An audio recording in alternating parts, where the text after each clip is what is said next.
conjuguer. C'est littéralement joindre ensemble deux éléments disjoints. Par exemple, pour lutter contre le virus, eh bien, nous avons beaucoup de mal à conjuguer nos efforts, à s'accorder sur les renforts, à trancher entre ceux qui ont raison et puis ceux qui n'ont pas tort. Et pour beaucoup, c'est une question de vie ou de mort. Avec le confinement, on peut se joindre, mais non se rejoindre, hélas. Oh, heureusement. Et nous sommes tous devenus des sujets sans verbe qui rêvent, mais de partager un petit déjeuner sur l'herbe. Et justement, il est de plus en plus difficile de choisir son verbe pour décrire son état, être ou paraître, devenir ou ne pas devenir, rester ou demeurer, sembler ou faire semblant. C'est un casse-tête pour tous les confinés. Leur ligne de crête, quel verbe choisir pour changer d'état? Pour changer l'état qui ne nous donne guère le choix. Nous sommes tous dans l'embarras un peu à l'étroit. Les embarqués veulent débarquer, les débarqués embarquer. Enfin, tout dépend aussi du virus, le bonus et le malus. Mais le verbe déconfiner n'est plus le verbe déconfiner. L'effroi et la mauvaise foi ont depuis pris le relais. Et c'est désormais le verbe hésiter. Ouais, hésiter.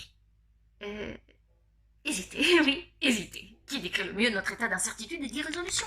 Hésiter entre l'optimisme naïf et le pessimisme maladif. Hésiter entre le scientisme et le mysticisme. Hésiter entre le dogmatisme et le scepticisme. Hésiter entre l'universalisme et le particularisme.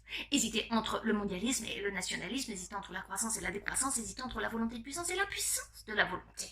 Mais on va devoir tôt ou tard choisir. Sous peine de périr, choisir entre sauter ou se faire sauter. Mais parce que bientôt on n'aura plus de grain à moudre, car la misère se répand comme une traînée de poudre. À force de battre en retraite, on a de moins en moins de chances de vaincre la bête. Le vrai démon. Et le démon de la perversité. Alors, le démon de la perversité, qu'est-ce que c'est? Le démon de la perversité n'est pas viral, mais structural. Ce n'est pas l'économie qui détermine l'idéologie. Comme l'a cru mon ami Karl Marx, non, mais l'idéologie qui détermine l'économie, comme je le crois, sans parti pris.